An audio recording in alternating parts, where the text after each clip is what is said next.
oh, you're trying to give money only to Black women. It's like, because we only get, but like 0.00000, and you're gonna try to take that away from us too.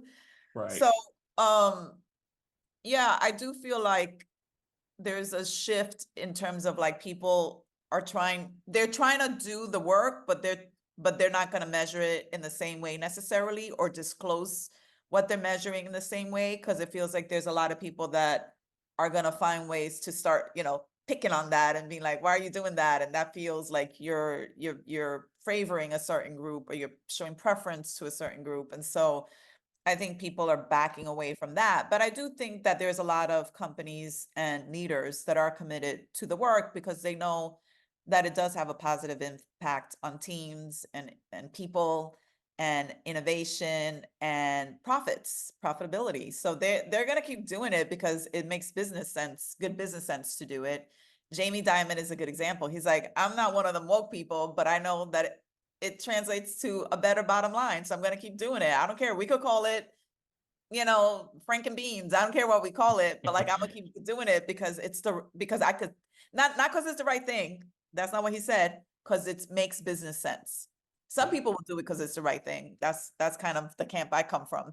But Yeah. like, it makes business sense. And to the degree that it makes business sense, there's always going to be some people out there, you know, um, investing in it and continuing to, yeah, practice the skills, not the skills, but practice I guess the goodness that comes out of the D&I work, which is like improving systems, making processes more fair, and at the end of the day, making everything, opportunities more accessible to more people. So I do feel like a lot of people have been convinced that that's necessary, but I do think how it's measured, what we call it, how transparent we are about it, those are some of the things that are going to be changing.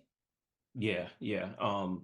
And I just thought about this. We talked about this about 2 or 3 weeks ago, but I remember Slack, when I lived in the Bay, was one of the only, if not the few, companies where I would meet fellow Black people and they actually Yep. would say, "Yeah, I love working there." I'm not trying to shade any other tech company, but I remember distinctly always hearing that, like, "We love Slack. We love Slack." Yeah, people who Um, work at Slack, everybody loves Slack that yeah, work there. Yeah, it yeah. was that kind of place. Can you talk about what fostered that? Because, a lot of times when I've spoken to recruiters and stuff, or, people who work in DNI, you have the what's the what's it called when you are hiring people? It's the opposite of retention. It's the first step to recruiting. So I guess recruiting, right? So a lot of companies will say, "Hey, we have a bad pipeline," but then other companies focus more on the retention piece. And I feel like Slack really nailed the retention piece. Can you talk about like what the culture was that fostered that? Because we love to, because I feel like you was very instrumental in that. So. Actually, so let me disclose to you and your audience, I joined Slack after they were acquired by Salesforce. Mm, So I was like responsible for the harmonization efforts, like bringing the groups together from an equality perspective. So I actually really, I didn't have much to do with what Slack, the culture was like before they were acquired. And I can only tell you what I heard. So it's like hearsay, but I did hear a lot of really good things. Some of it was like the fact that it was a small enough company that they heard directly from the CEO like all the time about a lot of important issues. And that was like kind of a big deal. And as you can imagine, the Slack company, their culture was very reliant on Slack. So they had the channels and they had a lot of engagement in the channels. right. And that one of the benefits of Slack, for those people who don't use it, but I'm sure a lot of people use Teams or Google Chat, same idea. There's transparency. I remember when my very first time using Google Chat, I'm like, everybody who can see this, everybody can see this. I'm like, I better watch out what I say. Right. So the transparency is a big one. The fact that they would hear directly from leadership. And it wasn't like a memo. It was like, he would get on and either write a Slack message or like record something and get on, say like, hey, here's what I have to say about this thing that just happened. Um, I know that um, and I wasn't there for this time because I didn't join Slack until 2022. But when George Floyd was murdered, couple years before, you know, their CEO and senior leaders were like front and center talking about the difficult things.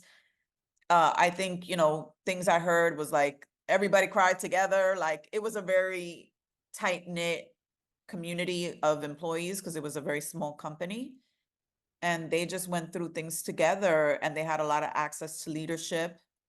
And he was very transparent and outspoken about important things. Like when you know, and that's a young company too. So there are a lot of Gen Z millennials there, and they were like, we need to take a stance. Like we can't remain silent. He was like, I agree, we can't. And he would say things too. Whereas a lot of, you know, I mean, I'm not gonna name names, but there's a lot of CEOs out there and other senior leaders that just act like, wow, you talking to me? Like, what do you want me to say about that? I don't have anything to say about it. And that's not how he was. So those were, and you know, there was just like a lot of respect, deep respect. There was a culture that was built around transparency, authenticity, and lots of other really valuable, you know, very important values. And that just was, everybody loved working there. You know, those are Yeah. the things I heard. So I know, like, I joined them after the acquisition, and it was a different company at that time. By the time I got there, it was a different organization. And, you know, a lot of the people that were there when it was formed and had been there for years, they weren't there anymore. Mm. And Did you then, did yeah, go ahead. Go ahead. I was not finish your thought. I don't want to. I didn't want to cut you off. No, I was I just gonna can. say that, and then more people left. You know, like a lot of people were starting to leave, and then even more people left. So Mm, it's you know, it's not the same company anymore. That's for sure. mm, mm. So when you were managing that transition from the ERGs, right?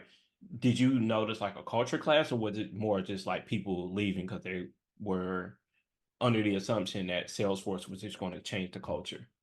Yeah, I mean, you know, an 80,000 person company acquiring a 4,000 person company is a big difference. And Right. so, but also their cultures were different. Very different. Yeah. Yeah. So it's like a big company and a tiny company, and then it's like two different cultures. And yeah, you know, I would imagine that anybody who's responsible for harmonizing two companies from an equality perspective is going to run into some tension and some, you know, I don't know, the opposing views. And you know, I was no different. I certainly experienced, like, you know, there was definitely different points of view on the same thing, and different values that drove those points of view. And so yeah, Yeah. I got to see it firsthand. And Yeah. it made, you know, it was like challenging, so we had to kind of work through it. Mm. Mm. So what are some ways that you were able to work through it, or to get people who had these different mindsets, right? Who were coming from a large company to a small company. How were you able to get them on the same page? Yeah, I think one of the biggest things that I did is that I hosted like an offsite where everybody came together, and we talked about why we did the work, why we were working in the ERG space, regardless of whatever ERG it was. And I Right. think that's where we kind of saw, like, oh, okay, like these are people that actually think just like me. Like we might not have the same story, but at the end of the day, we're doing this work for a lot of the same reasons. You know, I said early on in our conversation today that I wanted to make people's life easier, because I didn't have such a great experience early on, and I didn't want other people to have to go through that. And a lot of people, that's what motivates them and inspires them. Is like, I don't want people to go through what I went through. You know, think about people in the LGBTQ plus community. Like, they're like, I don't want people to have to struggle so much to come out. I don't want people to feel alone. I don't want people to feel isolated. Like, I just want to, you know, I want to have a community where people can feel safe, and where they can come and kind of be their authentic self. And every, you know, like, if you one by one you talk to any ERG leader, that's what they do.